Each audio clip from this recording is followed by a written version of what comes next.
Oh, we're getting started a little bit later.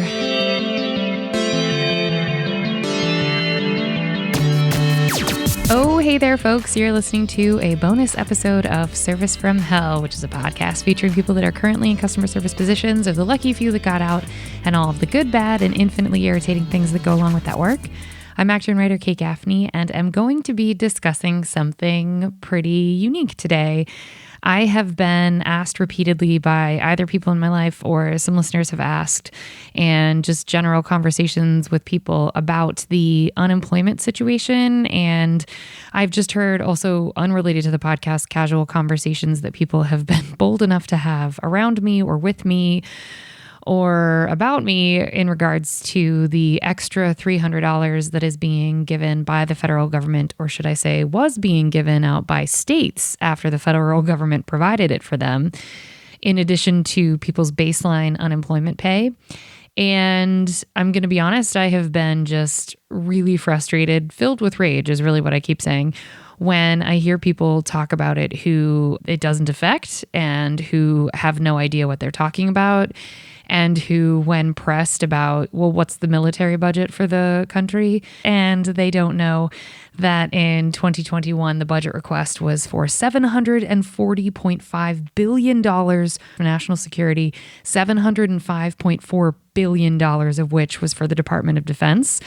People don't know that. And when you want to have that conversation that I'm certainly not ready to have on this comedy podcast, and I don't think most people in my life are ready to have with me, but I find it to be maybe an unfair comparison, but it just, that's the thing that I think that when we're told what we should be outraged about, and it is very frustrating when people mention talking points to me, and I have discussed with other people who are on some sort of minimum wage job or were prior to the pandemic and now are on unemployment, how embarrassing it is for people to say terrible shit to us. And by the way, it's not embarrassing for us, it's embarrassing for y'all, because when pressed with budgetary concerns like I just mentioned, or any sort of fact checking, there's a lot of, about face, turn around, backtrack, I don't know, and uncomfortable conversations. And it just frustrates me. And I felt like it was really important to discuss this. And so this is going to be an enormously boring episode for people that don't like a bunch of facts.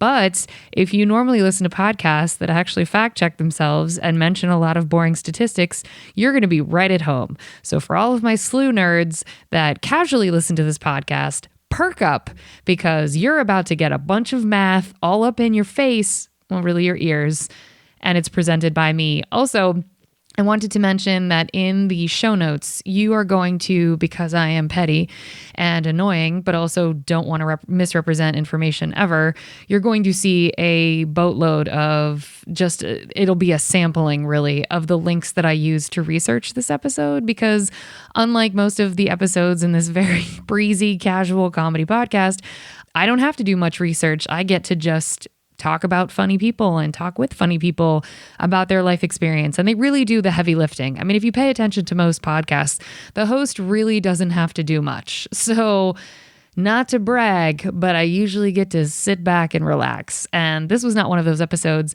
And I thought initially, as I've shared with some of the patrons on Patreon, I initially thought, well, I'm not going to have to do much work for this. I'll just put casual sort of quips and side notes and make, I don't know what you'd call them, like bullet point notes for myself. And then I started doing the rabbit hole deep dive of a lot of this research, and just, as I mentioned, became filled with rage. So I thought, well, I need to actually write this out. And so, as I have already warned you and will warn you again, this will probably be kind of boring if you don't like statistics, or if you yourself are frustrated and on the receiving end of some of these really uncomfortable and incredibly entitled unemployment conversations with people. This may arm you with some stats that you can just, casually bring up to ruin a dinner or whatever. But hey, you know what? If you want to make a big claim and you want to make a talking point to me, no problem. I welcome that.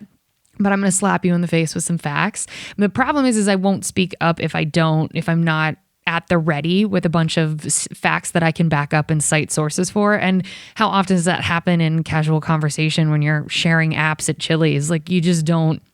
I don't think to bring my notebook with bullet points. I'm going to in the future, y'all. So get ready for some real unpleasant dinners with your girl, because I've had it. I've had it.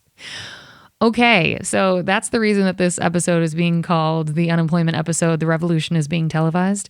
Probably just going to call it the unemployment episode, but the revolution is being televised. You are getting to see in real time. This is the positive side of social media, in my opinion, and the fact that there's so much content creation. You're getting to see in real time what it actually looks like when these numbers are broken down. So this episode should help you stop talking out of your ass. And if you're one of our lovely listeners, which I'm sure you are, that doesn't talk out of your ass and knows that unemployment matters and knows that most of us are not abusing the system, thank you. Please keep supporting us. And here are some facts to make you sound like a really educated asshole is what I'm going for. I really want more people to be mean to the people that just spout off bullshit. All right, let's get started.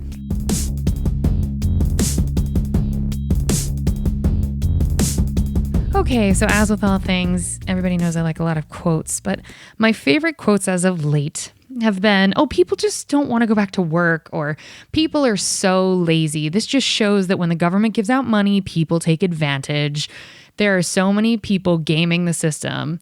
We need to eliminate the extra $300 those people are taking from the government dole-outs and force them into working again. If they didn't get to be lazy, then they would have to go back to work. Their laziness is hurting the economy. I'm literally sweating reading these quotes, because these are quotes that I've heard in real time from real humans in my face, and also that I've just heard in general, or, rolled through conversations where I've heard it. And it takes everything in me not to be soups inappropriate. But now here's one of my favorite quotes. And this is by Thomas Jefferson.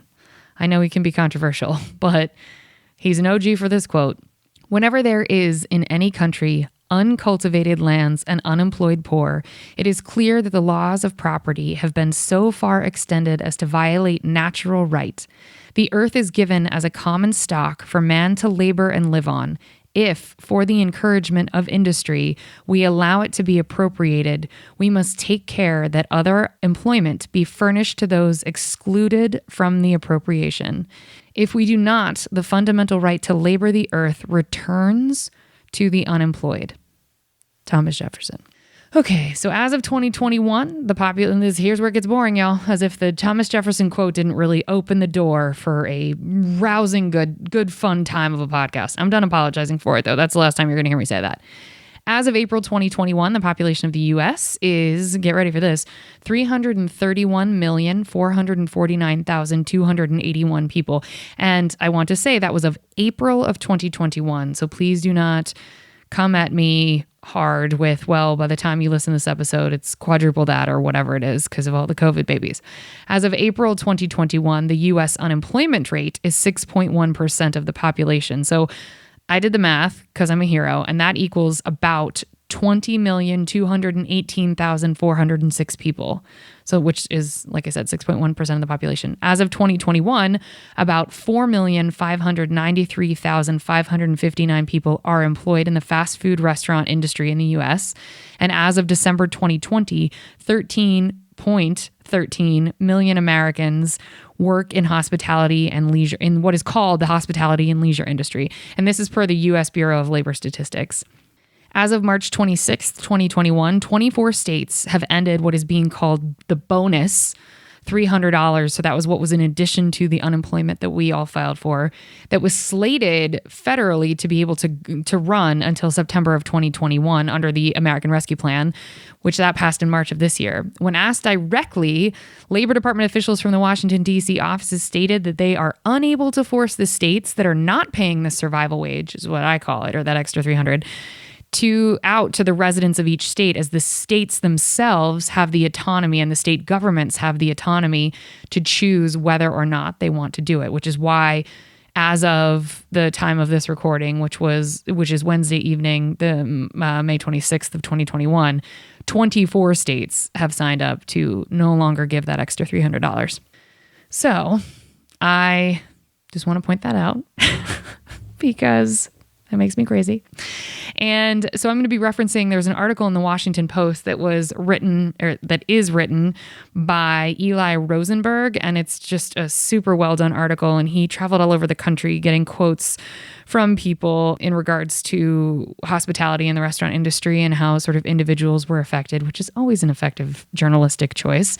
So I applaud it. And the article actually posted on May 24th, 2021. So as of the time of this recording 2 days ago. And it's entitled "The Final Straw: Pandemic Pushes Restaurant Workers Over the Edge." And like I said, it's in the Washington Post. And he writes about various cases, so it's an eclectic mix, but he's addressing this mythology that people just don't want to work. So he opens the article, and you should read it. It's really worth your time. But there's the story of a gentleman named Jim Conway, who's in his 60s at the time of the article. And he started working in the American restaurant industry back in 1982. So literally 39 years ago, or almost 4 decades. And at that time, when he started working, he was making $2.13 an hour plus tips back in 1982. When I waited tables anywhere but California, that is exactly what I made per hour. So I don't know about you, but I can tell you what $2.13 an hour without tips is. $2.13 an hour at an average of 35 hours per week, because something that is really fun is that a lot of these restaurants or a lot of areas of hospitality will only let you work around, I think it's 32 hours actually. I was being generous by 35 because they still want to count you as a part-time employee so that they don't have to offer you benefits. It's really great. So $2.13 an hour with a 35-hour week is about $74.55 a week, which is great. And then that equals out to $298.20 a month, which is an annual pre-tax. All of this is pre-tax. By the way, all of these numbers are going to be pre-tax. That leaves you with an annual salary of a whopping $3,578.40. Now, of course, people are going to tip because that's our culture. So, I mean, you don't have to just live on $3,000. Now, we're going to get into some super fun facts. So, I wanted to explain what was going on with our federal minimum wage. And I think it's important to note that in the history of minimum wage, in 1956, it was $1 an hour, which, I don't know, maybe houses were like $5. So that seems probably reasonable. In 1974, which is just shy of 20 years later, it went up to $2 whole an hour. So calm down, everybody. That's an enormous amount of money. In 1996, also almost 20 years later, it went all the way up to a whopping $4.75. Please don't spend it all in one place, but you could. Then in 2009, which is 13, right? Kate can't do math. Yeah, that's 13 years later. It went all the way up. Now that's faster progress to $7.25. That was in 2009. Well, that was the last time that the federal minimum wage was raised. 2009. Did you not hear me say it? I'll say it again. The last time the federal minimum wage in the United States was raised was in 2009, which is great. So, since we're going back to breaking down facts and the numbers, the average rent in 2021, now when I say these averages, if they are specific to a state, I do clarify that. So average rent in the United States in 2021 is $1,610. So $1,610 for a 1-bedroom. I don't know the dimensions of that 1-bedroom. Average healthcare costs in the United States as of 2021 are $495 a month. Average gallon of gas is $3.98 per gallon. So that's roughly $47.76 for a full tank. That's if you only have a 12-gallon tank. Some of y'all drive crazy cars and you have 87-gallon tanks or whatever. But for most of us, we have a 12-gallon tank. The average utility bill in the country is $240 per month for renters and $400 per month for owners. Now, come on. Most of us working in hospitality could never afford to own. What were we thinking? How dare we? So the total, and you'll notice I've left out food, clothing, any sort of medical emergency, car maintenance, just any basic necessities, because how dare you? That total is $2,440.52. That's filling your gas tank at the 12-gallon average twice in the month. If you drive more than that and you fill it once a week, I didn't do that math. You all can figure that out. Okay, so with the federal minimum wage being a whopping $7.25 an hour, a 35-hour week average take home. Now, again, that's usually 32 so that they don't have to count you as full-time, which feels great. But I'm doing 35 because I want to make a point. The average take home on that salary is $253.75. Now, that's per week, right? So there's 4 whole weeks in a month. Well, what's that total, Kate? Don't worry, I did it for you. Get excited.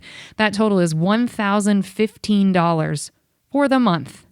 Well, if you did the little math, or if you rewind the tape, as I mentioned, the total without food, filling up your gas tank twice, is $2,440.52. Well, that leaves you in a bit of a deficit, right around $1,400 missing. You don't have it. And that's $1,400 missing just to live. You haven't fed yourself or your babies yet. And that's a family living in a 1-bedroom. We're doing great. Oh, but Kate, you're being insane. Not everyone lives in an expensive city on coastlines. And I assumed you were going to say that. So you know what, Karen? You're correct. Not everyone does. So let's just look at Ohio for a point of comparison, because I've been here for a year. I grew up here. OH, baby. And also because I don't want you to come at me with any sort of nonsense. So average. Now, the next 4 categories that I'm going to mention, and the total I'm going to give you is going to be for Ohio specifically in 2021. Okay? Rent in 2021 for an 839 square foot apartment, which can be either a studio or a 1-bedroom, but for me, that's like palatial. That may as well be a house from what I'm used to, is $818 per month. Healthcare average in 2021 in Ohio for the lowest cost, worst covered minimum single person plan is $280 a month. Gas in 2021 here averages to $2.26 a gallon. That was as of January 2021. So that leaves you with $27.12 to fill up on a 12-gallon tank. A utility bill in 2021 is $106.12. That's electric only, though, because it just really, who needs more than that, right? Who showers? The total without clothing, food, or water, okay, is $1,258.36 for living in Ohio. But as you know from what I said previously, you're still at around a $200 deficit because the federal minimum wage, you're still only taking home $1,015. Oh, but that's also pre-tax. So you're not seeing all of that. But, again, the model listed above is just with that, so who needs, you're exactly $243.36 short of basic survival. And listen, it's an accelerated diet plan. You're trying to lose that COVID weight. All you got to do is go back to work. And no, it's not because you're on your feet all day. It's because you can't feed yourself because the minimum wage is super low. But, it's fine. I'm just so upset. I'm being condescending. I'm going to change my tone. I probably will go back to that. So before you tell me, yeah, but Kate, you at the top, you mentioned that this was predicated on the, get rid of the extra $300 because, I probably should have opened with this. For our international listeners, you probably already know because you all do a much better job of paying attention to international news. But in the United States, we had base level unemployment. And then during this pandemic time, each week we have gotten an extra $300, which is $1,200 extra for the month. And as I mentioned, a lot of states are starting to slowly take that away, which has just been really lovely because they're claiming that there's a labor shortage because people would rather stay at home because of the quotes that I said earlier. They're lazy. They don't know what they'd rather watch TV or whatever they think, poor people can do, whatever. So before you tell me I didn't do the math on unemployment money, I did. So shut your faces. But I'm doing so much math on this episode that my head is crisscross and my eyes are going cross. So I wrote it all out. So that's why I sound really scripted because I was afraid that I was going to mess up. And that is also why, like I mentioned, I'm going to put in the show notes where I got everything. So anyway, I'm going to use Ohio as an example once again, just so that we are all understanding in the same level. The average amount of money coming in from unemployment in Ohio, this is like pre-pandemic, this is just the average for the state in regards to unemployment, It can range from a minimum of $135 a week to a full maximum of $480 per week. That was pre-pandemic.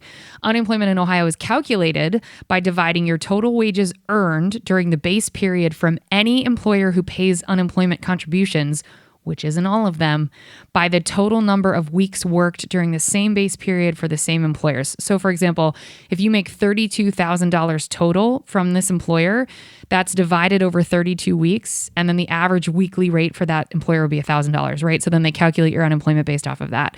However, the result of this calculation cannot exceed the utmost weekly benefit permitted by rule. So you'll never get, in this example, more in Ohio than $480 per week. Okay, that was pre-pandemic. Now, with the added $300, which will be gone by the time this episode airs in Ohio specifically, it would range then from $435 base to $700 per week, or $1,740 up to $2,800 per month.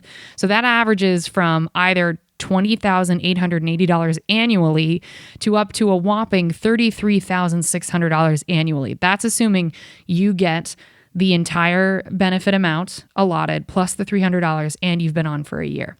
Without this extra $300 per week, that is if you are not getting the pandemic relief, it goes from the max you can get annually is $6,480, which don't spend that all in one place, up to $23,040 per year. How many listeners have I lost in the last 20 minutes of this episode? I think it's probably 20. I don't even know. I haven't edited it yet. I'm just like barfing in anger in real time. If you're still listening, high five yourself, strap on a cape, tell your friends that this is indicative of the tone and fun of the podcast always, is me rage screaming into the mic and just spitting out a bunch of numbers. You are already welcome. So the same Washington Post article that I referenced earlier goes on to state the restaurant industry has 1.7 million fewer jobs available than before the pandemic. And so as a direct pull from this article, so they, as I mentioned, they interviewed a bunch of current and former employees, and they're saying that, you know, some people stated that they left, like they wanted to change careers, so they're not planning on going back to hospitality. Others said that the jobs didn't pay them enough to make ends meet, so that's why put themselves at risk now. But most people stated that the pandemic was, quote, an awakening of sorts. And they stated also, quote, realizing that long-held concerns about the industry were valid and compounded by the new health concerns. Forced to stop working or look for other jobs early on in the pandemic, many realized they had other options. The staffing issue was actually, this is a new paragraph and a new quote. The staffing issue has actually a lot more to do with the conditions that the industry was in before COVID, and people not wanting to go back to that, knowing what they would be faced with, and a pandemic on top of that, said Crystal Meyer, 36, a restaurant worker in Austin who's become more active in the industry's labor issues in the past year. People are forgetting that restaurant workers have actually experienced decades of abuse and trauma. The pandemic is just the final straw. I mean, I have a whole podcast built around the abuse, if we're being honest. And then later in the article, they interview a gentleman named Alan Creasy, who's a 39-year-old bartender in Memphis. And he said, in my opinion, it's because the server's minimum wage hasn't changed. There is a belief that servers and bartenders are interchangeable. Yes, because of turnover. That was in response to, basically what I should have clarified is this whole episode is dealing with the fact that they are claiming that there's a labor shortage and people are so upset that, people should just get back to work. How dare they just be on the take? And so this article that was super well written in the Washington Post is talking about why people aren't going back. And it's not as black and white as people would rather Netflix and chill. It's more the things that have been listed above so succinctly. And there's a gentleman that's quoted in the article whose his quote I love the most, so I'm saving it as the last quote of the episode, but his name is Nathaniel Santiago, and he works at McDonald's in Florida. And he also said that low wages are playing a role because he also, God bless you, Nathaniel, had to move back in with his parents last year after losing his job because he was working in manufacturing. And then he ended up transitioning into McDonald's, where he was making $11 an hour, which they did the math in this article, which is $1,760 per month for full-time work with no health care. And that's about $4 an hour below what's estimated to be a living wage for a single person with no children in that specific area. So, and when we say a livable wage, by the way, I just want to clarify that that means you are meeting the basic standards of living. Like no frills. Doesn't mean vacation. Doesn't mean new shoes every time you want them. And not, we are greedy. I don't want to get into the nuance of this country and all the things that need to change with capitalism, but I just want to point out this argument is so invalid and it makes me so frustrated of this take away the $300. Bitch, have you worked a job like that before? Have you ever worked a minimum wage job? And if you had, were you married? Did you have somebody else helping you out? Were you living with your parents? And I'm not throwing stones because I can live on unemployment because I am. It makes me so frustrated because it's just a talking point and you don't understand the people that you're hurting when you say something like that. And you also don't actually know what you're talking about.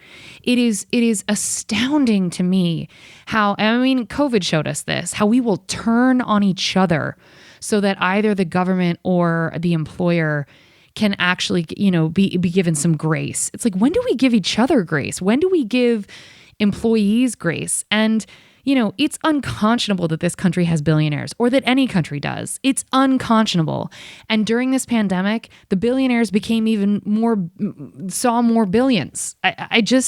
Everybody uses Jeff Bezos as the example, or Elon Musk, or like the Kardashians as examples of, they're billionaires. And that's so crazy. But I think because billion is such a far off concept for most of us, we just say the word and it doesn't really penetrate.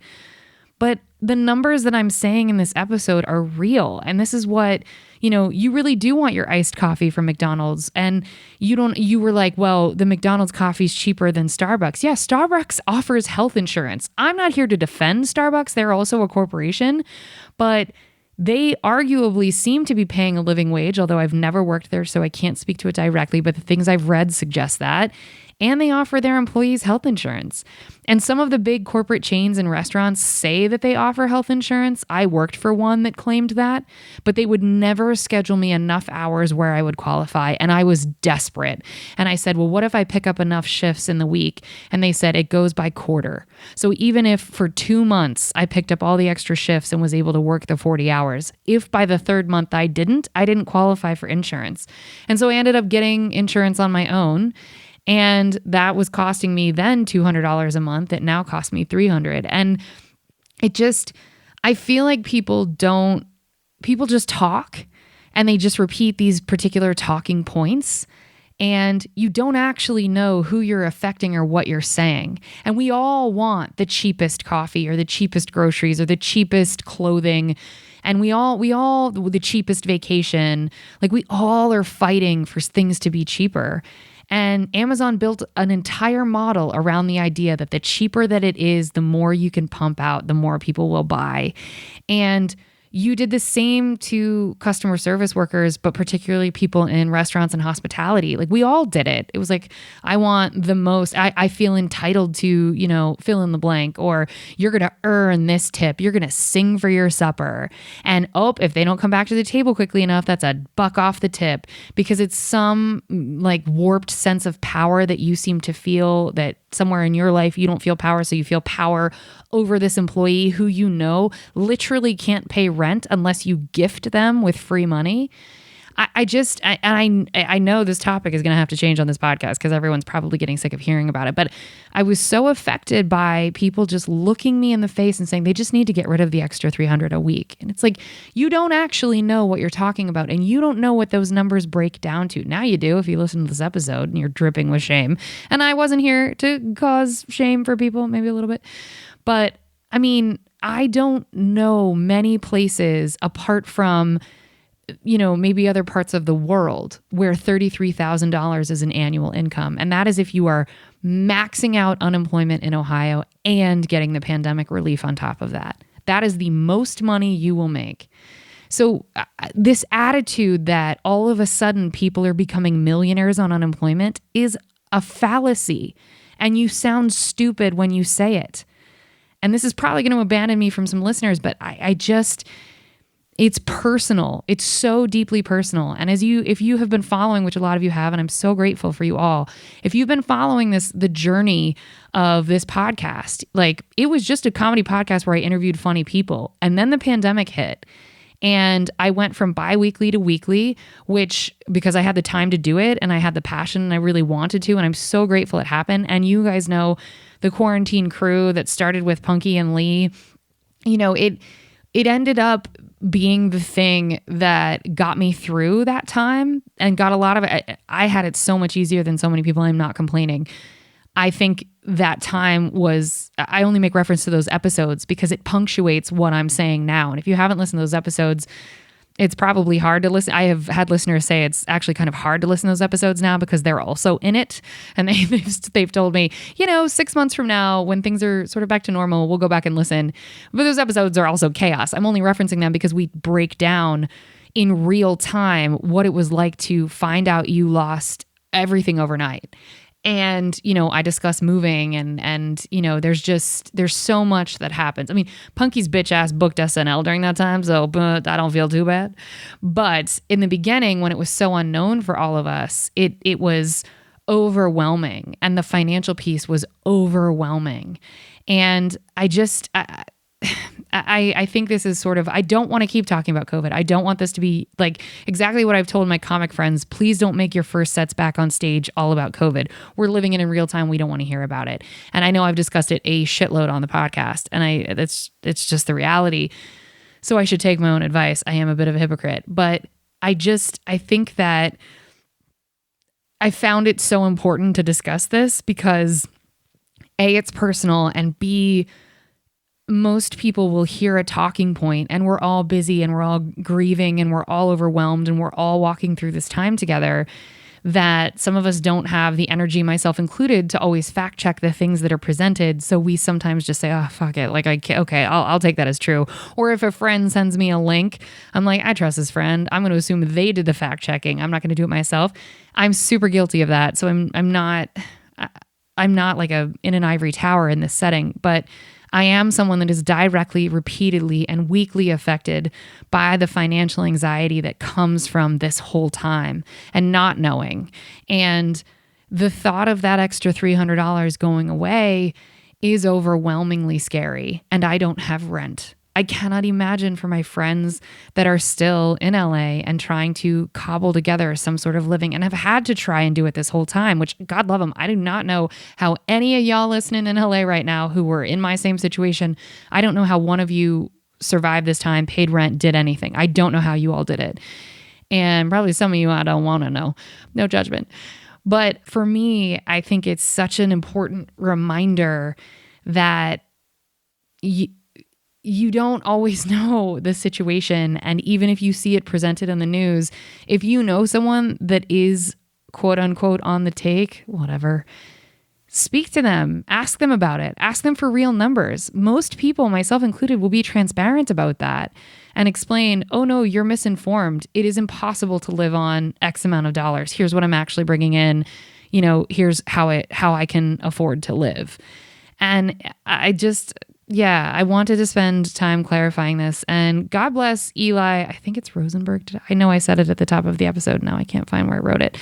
But God bless Eli, who wrote that article for the Washington Post, because it humanized it a bit. And I was super grateful that he was able to gather some sort of face for it. It is Eli Rosenberg. And humanize this experience because, as is mentioned in the article, the abuse that we all walk through, that we choose to walk through for, an adjustable schedule for those of us who are in the arts, or a nighttime schedule also for those of us in the arts, the things we will tolerate because it's fast cash and it's tips and it's immediate is wildly different than what COVID sort of opened our eyes to. And taking this much time off, it was, I think, a lot of, as the article states, a lot of awakenings happened where it was the thought of co-signing on your own abuse again becomes too much. And it's literally just because of the power dynamic of a tip. I mean, I jokingly, as one of the questions in the regular podcast, I have a question that's, have you ever told a customer to fuck off? And the question's funny and it's meant to be lighthearted and whatever.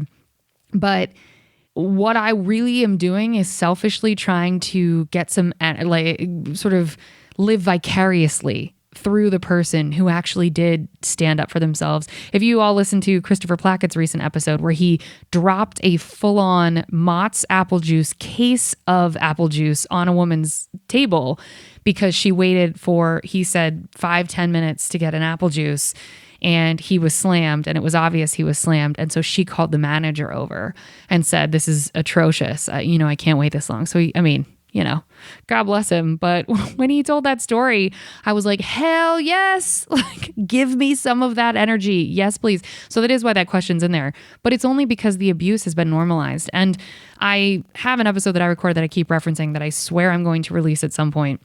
But in that episode, I talk about a girl literally trying to push me down the stairs at the Comedy Store because she was not going to pay her bill and I wanted her to pay her bill. That is why she tried to push me down a flight of fucking stairs. I can laugh about it and I joked about it, but I am horrified that they weren't banned, that didn't, nobody followed up with me to be like, hey, are you good? Do you want to talk about what happened? Are you okay? I'm floored at the things that we accept just because we have to survive. And I mean, I don't drive a Maserati. I'm not going on crazy vacations all the time. It just, to try and cobble together some kind of life by doing the jobs that so many people benefit from, it's astounding to me the number of people that have an opinion about us getting back to work. Kiss my ass immediately. You don't know what you're talking about. You haven't done the job that we do or are currently doing, and you certainly aren't doing it now in the pandemic if you're talking like that, and you haven't received unemployment. And I qualified for unemployment because I've been paying into unemployment my entire professional life, as have most of the people for their entire professional lives that have received it during this time or previously. We paid into it. I mean, get mad at the billionaires that are evading taxes, or the churches that never pay tax, or, your rich friends' parents who have figured out how to avoid paying taxes or claim dependents that aren't theirs. Get mad at former politicians or current politicians who are doing the same shit. Stop getting mad at the powerless people and get mad at the right people. The revolution is being televised. I will say the pictures that I've seen on Twitter and elsewhere that have been that Dollar Tree store picture that went viral where people had posted that typed out, sorry, yeah, we're not coming to work, or the McDonald's outside of it that had we can't find enough people to work, please be patient with us. And people that are joking. It's ridiculous that, or not even joking, they're so serious that these fast food restaurants have to shorten their hours because people won't work. Ask yourself why. Nobody's getting rich off of unemployment, even with the extra $300. But what you want to force people back into is unliving wages that are just, you're here, we'll give you this, without factoring them in, with no benefits. They can't get health care. And then you're the same people that get mad that these people go to the emergency room for general health care because they can't afford to pay for medical insurance, which is a whole other thing I could go off about, but that's not what this is. Understand the argument you're actually making and pay the fuck attention to who you're saying it to. You might think, oh, this doesn't happen to them. Bullshit. It's happening to the person to your left, to your right. It's happening to your neighbors. I'm so frustrated. And I felt like this needed to be addressed because so many of the humans in this country are spouting off talking points, bullet points that they know nothing about. They haven't actually broken down the money and they don't know what they're saying. It's the peasants' revolt, and I'm included in that. You want me to put my life at risk, Karen, so you can take away $1 from the till every time I'm not back to you fast enough, but you can't look around and see how many other Karens are in the same space at the exact same time, and I'm not a genie and I can't be everywhere all at once? You don't want to pay attention to that? Well, you also are the same person who's making comments like, yeah, get rid of the 300, force them back into work. Why? So they can make money they can't live on? And you know what else you didn't factor in, Karen? Is that a lot of the places that had arranged to be able to, I don't know, watch these people's children whilst they went to work for $7.25 an hour have either closed, or if they had arrangements with their parents or other people, those people might have died from COVID. How dare you tell other people how they're supposed to be living when you're in your ivory tower? How dare you? And don't do it. If you don't know what you're talking about, shut up and listen. Ask. Because I'm telling you, it's people around you didn't even know were affected by this. Over and above the people, the millions of people that have been buried during this time, who are dead, full stop. Over and above them. Maybe pay attention to the fact that the person that was serving you coffee at McDonald's that you got pissed at because they added sugar when you ordered it black. Maybe you should pay attention as to why the turnover rate is so high and why so few people don't want to spend 32 to 35 hours a week somewhere just to be $1,000 short every month and not have an ounce of food in their bellies. This is normally something that I would not have brought up, but I've heard it so many times, and I hope to in the future with this podcast. I really do hope to not have any more episodes where I have to scream and be mean, but I don't know. We showed our whole ass as a world, but certainly as a country. We showed our entire ass during this time. And if you are one of those people that is about to go back to a restaurant and snap your fingers and demand the best service and I want another, fill in my water cups, blah, blah, blah, really take a hard look at yourself. Because a lot of these people that are going to be waiting on you, a lot of them, their place may have stayed open during this time, or opened early, or opened before they were fully vaccinated, or opened when it was still super risky. And the demands that you put on another human, look in the mirror, do the inner work, do your work, look at you before you start letting everybody else try and fix it for you or demanding that they do. Because often y'all turn to customer service workers and want them to fix it for you. No, pay someone from your exorbitant salary that is not unemployment. Pay someone $125 an hour for the pleasure to listen to you and help you fix it. You are entitled to their help because you paid for it. Thank you all so much for listening. I am filled with rage. I'm hoarse. I've recorded a lot today, but I'm really grateful that you all listened. If you listened all the way to the end, you found out it was a lot less math and a lot more screaming than you anticipated. As I've continued to mention, but I just want to mention one more time, in the show notes, you will see links to the articles that helped inform these stats and the numbers that I got together.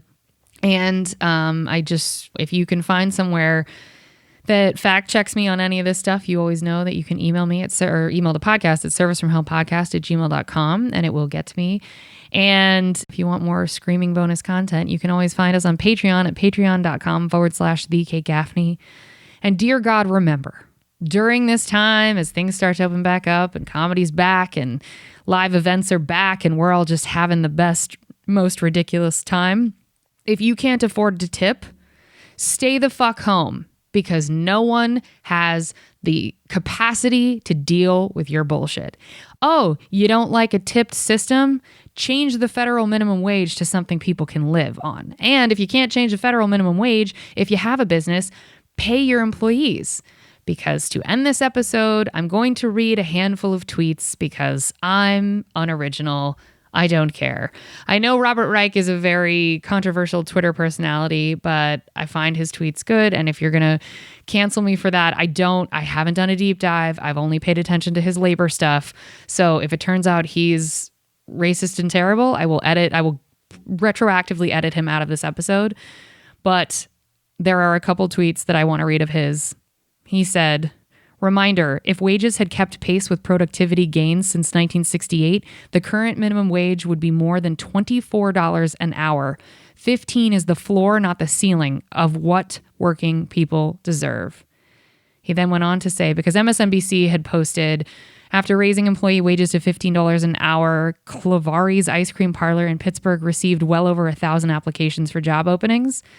And Robert said, there is no labor shortage. There's a living wage shortage. When you pay people what they're worth, they'll want to work for you.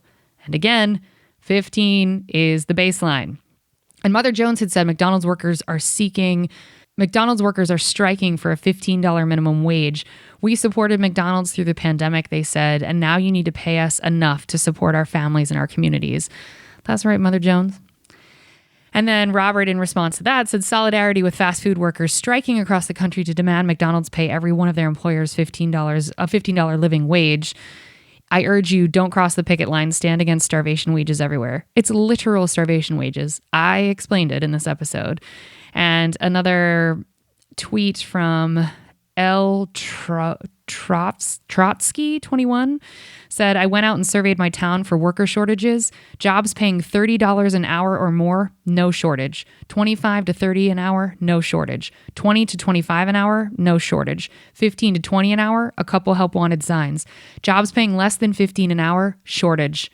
If only there were a solution, folks.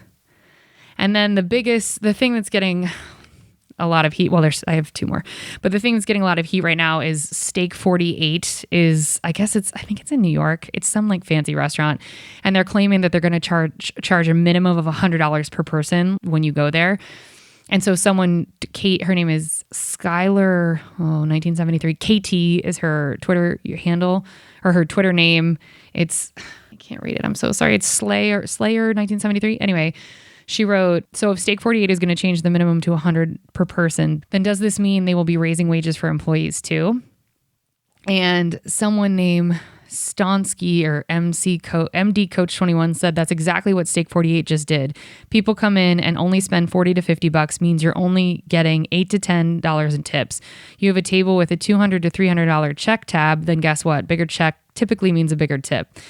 Then finally, Dan Price, who is a CEO who dropped his CEO salary so that he could pay his employees a living benefit and has been featured on everything. And he's a delight. Maybe I would be wrong, but I don't think this dude's controversial. But he tweeted, restaurant workers have had a minimum wage of $2.13 plus tips in 1991. Restaurant workers have a minimum wage of $2.13 plus tips today. In 1991, average rent was $600 a month. Now it's $1,600. I don't know, but this might be part of the explanation for why restaurants can't find servers. And then he said, chain restaurants, we've tried everything to get workers, dirt wages, no benefits, work schedules that are wildly inconsistent, but you can get a free appetizer. What more can we do? Because Applebee's is offering this thing called Apps for Apps. And it's a free appetizer that you can get when you fill out an application to work there. Now, I understand. I get it, right? I get what the incentive is. But healthcare is great. So is a living wage. I mean, if you want to pay attention to anything, if you want to ignore everything else I've said, if you've made it this far, God bless you. If you want to ignore everything else I've said, all you need to pay attention to is the hoops that these places are jumping through to avoid paying people a living wage. I don't want cheese sticks. I want to know what the pain in my fucking side is without having to Google it and think I can just push it in if it's a hernia. I don't have a hernia, but you see what I mean. So, folks, that's this rage. This is another one of probably many rage-filled episodes of this podcast. And this went a lot longer than I thought I was going to talk, but I have some feelings. And if you've made it this far, thank you for listening. Please tell your friends that it's not always just me screaming. And please pay attention to your friends in all aspects of life. We can just stand to be kinder to one another, but that feels too general and that's too easy to just write off as a platitude. Pay attention to your friends that work in customer service, especially as they go back during this time. I have asked my friends that are back in restaurants, have tips been better? Has treatment been better? And I've gotten a resounding it's worse. That isn't always true, but we're doing averages on this podcast. And the majority that I have heard is that it has been worse because people's fuses are shorter and their expectations are greater because they got all of this time out of the restaurant and bar culture, and they thought you did too. And a lot of my friends did not. I did, but a lot of my friends did not. So anyway, folks, that's going to do it for this episode. Thank you so much for listening. If you want to help us out here at Service from Hell, please rate, review, subscribe, tell your friends, remind them this is not an always occurrence, and send us an email with your receipts at servicefromhellpodcast@gmail.com. We'd love to hear from you. And as I always say, but is what rings true more now so than ever? Remember, if you can't afford to tip, you can't afford to go out, so don't be garbage and be good to people. It's easier that way, because it is. And show some people some kindness right now, y'all. You need it. They need it. Nobody's making money they can survive on. And finally, the last thing I'll say about unemployment is you might want to consider that for the first time in a lot of people's lives who have worked in customer service for the entirety of their lives, they made a sort of living wage. Sort of. They got a taste of what removing that stress of having to have 4 jobs actually feels like. And they thought, this might be a better quality of life. So that could be why people have not only left the industry, but are also having a hard time swallowing going back to a setting that required them to work 4 jobs, never see their families, and trade childcare so that they could afford to just barely make rent. I'm probably not done preaching, but that's it for this episode. Thank you so much for listening, folks. Good night.